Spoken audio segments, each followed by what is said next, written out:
병원교육 톡톡 5번째 시간의 노경빈입니다. 네, 오늘 여러분들과 나누고자 하는 주제는요, 바로 무엇을 배웠는가입니다. 여러분들 유명한 시인 중에 류시아 시인님이라고 여러분들 아시죠? 저는 이 시인의 글을 굉장히 좋아합니다. 이 시인이 여행과 명상을 굉장히 좋아하는데요.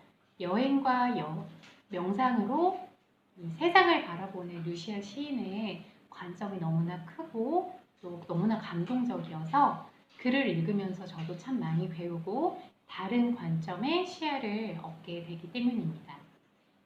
어제도 류시아님의 글을 하나 읽었습니다. 류시아님의 글의 제목이 바로 무엇을 배웠는가였어요. 어제 류시아님의 글에서 한 가지 이야기를 인용을 했는데 그 이야기가 굉장히 저에게 큰 영감을 주었습니다. 그 이야기는요, 바로 고대의 인도 서사시인 마하바라타의 주인공인 유디시티라의 어린 시절에 관한 이야기였습니다. 나중에 왕권을 물려받게 될 유디시티라는요, 다른 왕자들과 함께 학교에 가는 것이 아니라 궁전에서 개인 지도를 받았다고 합니다. 어느 날 교사있고 또 감독관인 교장이 수업의 진도를 점검하러 왔는데요. 이들이 어디까지 배우고 있는지 물어봤다고 합니다. 그때 동생들은 자신이 공부한 이야기들을 외워서 많이 이렇게 내놓았는데 유디스트라의 차례가 되었을 때 그는 이렇게 이야기를 했다고 합니다. 초급 일기책을 이렇게 딱 펼치면서요. 저는 글자를 익혔고 이제 첫 번째 문장을 배웠습니다. 라고 이야기를 했다고 해요. 그 이야기를 듣고 교장 선생님은 놀라서 그게 전부냐, 더 배운 게 없냐? 라고 물어봤다고 합니다. 그런데 유디스티라는 머뭇거리면서 어쩌면 두 번째 문장도 배운 것 같은데요? 라고 하면서 자신감 없게 말했다고 해요. 교장은 몹시 화가 났다고 합니다. 장차 왕이 될 이 유디스티라가 배우는 데는 관심이 없고 너무 느렸다고 생각을 했다는 것이죠. 그래서 유디스티라에게 깨달음을 주기 위해서요, 교장 선생님은 회초리를 듭니다. 그래서 사정없이 회초리를 휘두르는데 유디스티라는 이상하리만큼 얼굴이 너무 평온했다고 해요. 매를 맞기 전과 후가 다름이 없고 얼굴에 분노나 슬픔이 전혀 느껴지지 않았다고 합니다. 교장 선생님을 생각을 했겠죠. 내가 이 아이가 한마디로 내가 파면될 수도 있고 이 아이는 인도 전체를 다스릴 아이인데 어쩜 이렇게 평온할 수가 있을까 라고 생각을 하면서 유디스티라가 공부하고 있던 읽기 초급책을 딱 보게 됩니다. 그런데 이 읽기 초급책에 딱 보인 첫 번째 문장이 있었어요. 그 첫 번째 문장이 뭐였을까요? 바로 화내지 말라, 흥분하지 말라, 이성을 잃지 말라 라는 문장이었다고 합니다. 그리고 두 번째 문장은 바로 이것이었어요. 진실을 말하라, 언제나 진실만을 말하라 라는 문장이었다고 합니다. 그리고 나서 소년의 얼굴을 딱 봤는데 그때 이 선생님의 마음에 문장의 의미가 딱 이 뇌리에 스쳐득 갔다고 합니다.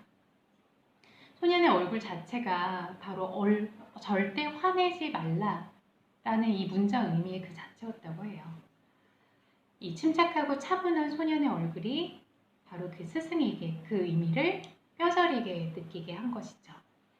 본질에서 벗어난 것은 소년이 아니라 교장 자신 스스로였구나라고 깨닫게 됩니다. 배운 지식은 그저 외우는 것이 아니라 실행에 옮겼을 때 살아있는 지식이 된다는 것을 느꼈던 것이죠. 그리고 소년에게 있어서 무엇인가를 배운다는 것은 기계적으로 외워서 알게 되는 것이 아니라 그것을 실행에 옮기고 깨닫고 느끼고 그것이 온전히 자신과 하나가 되었을 때 진정으로 배웠다라고 할 수 있다라는 것이었죠. 그리고 교장 선생님은 소년에게 이렇게 이야기를 했다고 해요. 적어도 한 문장을 진정으로 배운 것을 축하한다. 너가 나보다 더 많이 알고 있구나. 너가 나보다 더 많이 배웠구나 라고 이야기를 했다고 합니다. 교장 선생님도 참 멋지신 분 같아요. 자, 여러분들 병원 근무를 하다 보면 연차가 올라가면 올라갈수록 우리가 역량 개발의 필요성을 느끼게 됩니다. 그럴 때는 어떻게 하시죠? 바로 우리가 선배에게 묻기도 하고 또 타 병원에서 일하는 동료에게 묻기도 합니다. 혹은 좋은 교육을 참여하기도 하고 또 좋은 책을 사서 읽기도 하죠.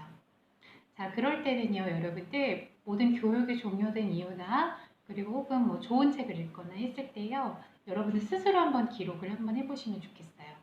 우리가 조직적인 차원에서 교육 결과 보고서를 작성하기도 하는데 이와 유사하다고 보시면 됩니다. 그런데 교육 결과서를 작성하려고 하면 내용들이 너무나 장황하고 좀 딱딱해요. 실제 적용과 연결된다라기보다는 그냥 제출용으로 작성하는 경우가 더 많은 것 같습니다. 우리가 제출용으로 작성하는 것이 아니라 교육 결과 보고서도 정말 내 것이 되게 하기 위해서는 우리가 세 가지 질문을 한번 활용해 보시면 좋을 것 같아요. 자, 첫 번째 질문, 교육 내용을 간략히 한번 작성해 보는 겁니다. 써머리 해 보시는 거죠. 그리고 두 번째는 교육을 통해서 배우게 된 새로운 것은 무엇인가요? 에 대해서 한번 작성해 보시는 겁니다. 자, 그리고 세 번째 질문은 교육을 통해서 당장 내 업무나 내 태도에 적용할 것은 무엇인가? 행동 중심으로 한번 작성해 보시는 겁니다. 이때 많이 작성하시는 것보다는요, 한 세 가지 정도 작성해 보시면 좋을 것 같아요. 자, 이렇게 작성을 한번 해보시고요. 또 우리 병원 직원들이 외부 교육에 참석했을 때는 이 세 가지 질문으로 한번 작성해 볼 수 있도록 여러분들께서 지원을 해주시고요. 작성이 다 완료가 된 이후에는 또 다른 직원들과 함께 쉐어링도 한번 해보면 교육을 다녀온 직원들에게도 남는 것이 있고 또 그 자리에서 함께하는 다른 직원들에게도 좋은 본보기가 될 것입니다. 그리고 직원들이 실제 적용하려고 도전을 해보거나 실제 적용을 했다면 여러분들 또 이 교장 선생님이 유디스티라에게 칭찬을 해줬던 것처럼 정말 잘 배웠구나, 그리고 도전하고 있구나, 점점 더 나아지고 있구나, 이렇게 또 좋은 피드백을 해주신 것도요, 직원들에게 큰 동기부여가 될 것입니다. 자, 여러분들 어떤 배움을 선호하시나요? 지식을 많이 알고 있으면 그것을 배운 것이라고 할 수가 있을까요? 우리의 배움이 지식으로 쌓는 것에 그치는 것이 아니라 정말 실행을 통해서 진정한 배움으로 향하는 여러분들이 되시기를 바라봅니다. 감사합니다.